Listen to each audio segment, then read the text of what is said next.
What's up, guys? I'm Carly. I'm Gabby, and we're the queens of all things horror.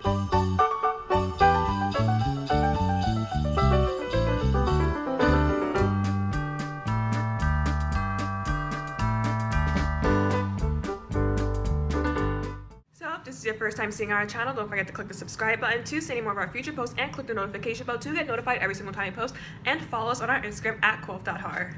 So for today's video, we're going to be doing our annual Black Christmas, series at this point, because we reviewed the original Black Christmas on our YouTube channel a year ago for our Qoath Holiday Special. So here's the first episode of Qoath Holiday Special, reviewing Black Christmas 2006. We are very excited because we actually watched this last night, so it's very fresh in our heads.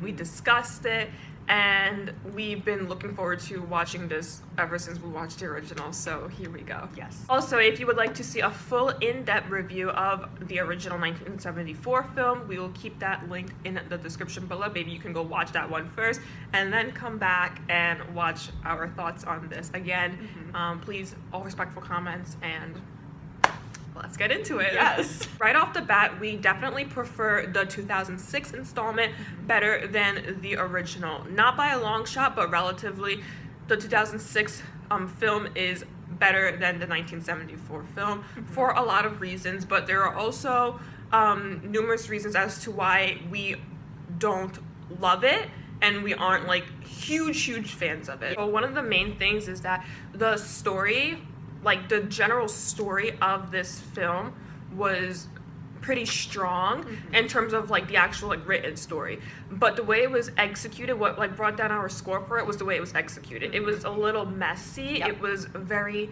all over the place, and there were a lot of unwarranted scenes and characters, and but the plot and like the story itself, like if you just take that away from the way it was executed, if you like take the actual like script and stuff, it was pretty good, and we enjoyed the backstory of Billy. We did enjoy the scenes from the asylum, the sanitarium. Beautiful. Numerous scenes in the hospital towards the end of the film. With this film, the plot and the story really tried to be different, and they really tried to bring a new, fresh take on Black Christmas, and we really enjoyed that. And we liked that we started from the asylum. We were looking into the house. There was a lot of Christmas music. It was a very visually appealing movie. Yes. Like, visuals were beautiful. The soundtrack was very beautiful. So much Christmas music. It was just a very pretty way that the movie was executed compared to the original, which felt very like monotone and one-dimensional, which we were not fans of. And also, one thing that made us, it's pretty much the same thing as the original Black Christmas, but the character development was lacking in this film. There was hardly any character development. There were so many like girls, well, not so many, but there were like 5 girls or whatever, and they would all just come out and say their names, or they would call each other their names, like Claire or whatever. I don't even remember their names because to me they weren't memorable characters. I didn't fall in love with any of them. Usually you're kind of rooting for specific characters, but I was just kind of going with it. There were no character development, and none of them had really personality. They were all just, they were all the same. You couldn't even tell them apart. They were all the same. The same with the original Black Christmas. First of all, the characters in there were so not relatable and really not. Like Barb, is that her name? Loudmouth Barb. And like the dialogue, there was so much unnecessary, lines and scenes that could have been avoided to cut the movie. And like let's understand, the 2006 Black Christmas, it is a relatively long movie. Yeah, almost 2 hours. Exactly. And like there were a lot of scenes that were so unnecessary to the plot. They really didn't add anything. And we feel that if the plot, the way the plot was, it was very original with the backstory of Billy and like the sister and everything.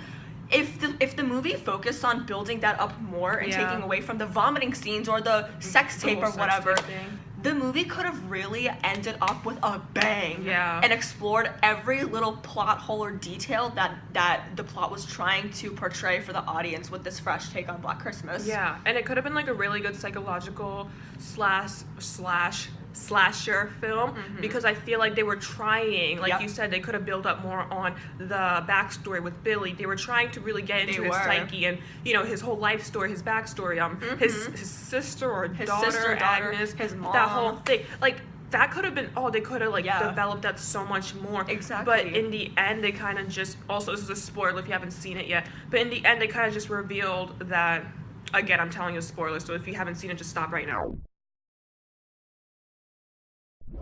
Okay, good. In the end, they just revealed that he was killing with his sister, and it's just like, okay, I get that, but we want more. Like, tell us more. Like, we know, like, okay, his daughter, whatever. Like, we know the story, but they showed Agnes in the asylum or, like, whatever hospital she was in for, like, 2 seconds. Yeah, no, exactly. There was no development. And the thing is, the plot holes that we were just talking about, yes, there were a few points in the storyline that were extremely confusing and very just weird, random little sprinkles of salt in this soup and that soup. It was just not.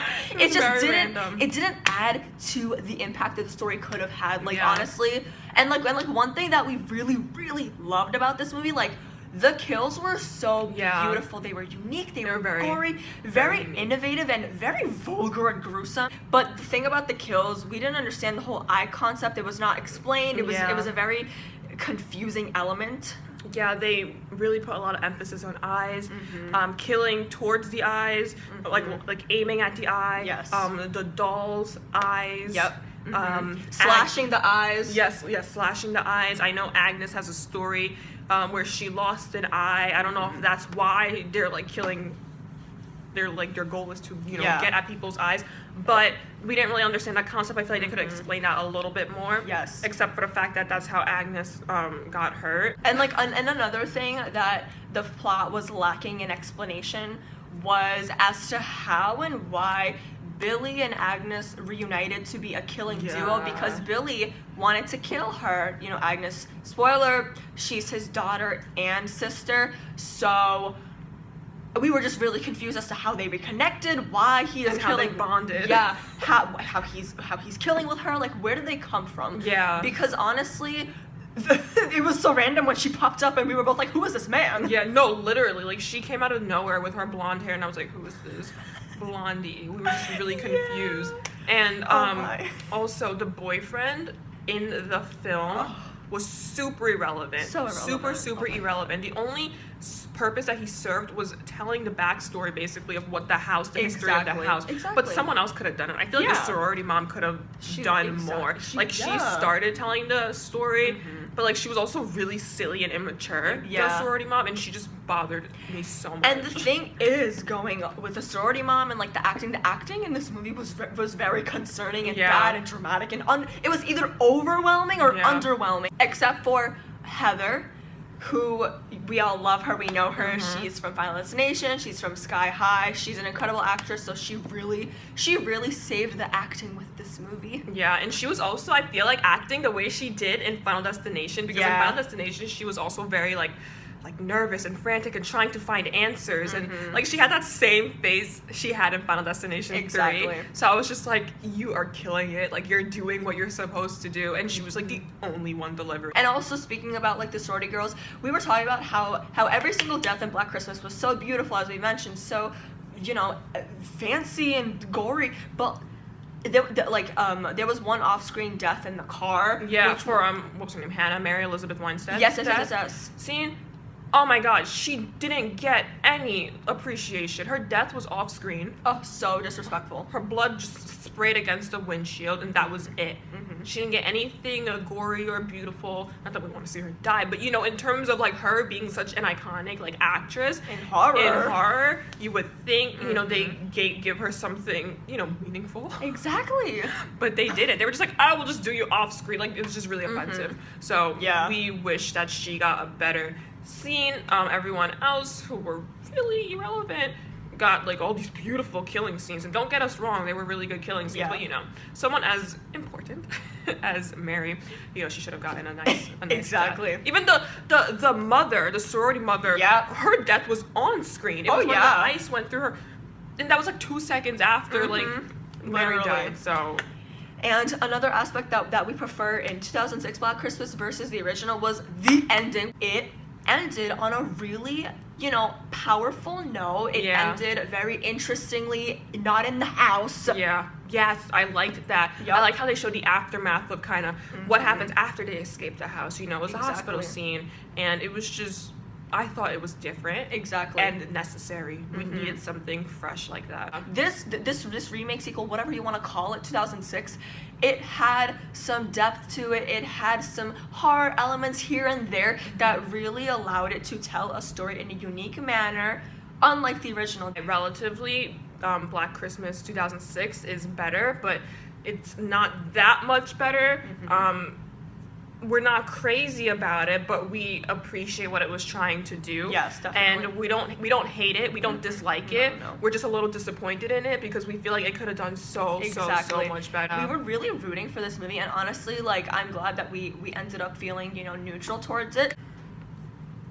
Yeah, that's basically our review for Black Christmas 2006, and we are really looking forward to the new one that comes out on Friday the 13th. The trailer doesn't look that great, but you never know. Exactly. The trailer looks way too modern. Yes. It looks way too 2019, and I don't like that sometimes about a lot of movies. So we'll see. We'll review that. We're gonna go in with an open mind as always. We're gonna come in with like horror sweaters and like holiday stuff. Like we're just ready, and we're gonna review it on YouTube because, like I said, we're doing a little trilogy of Black Christmas reviews for Qoath Holiday Special, and you will definitely be hearing from us.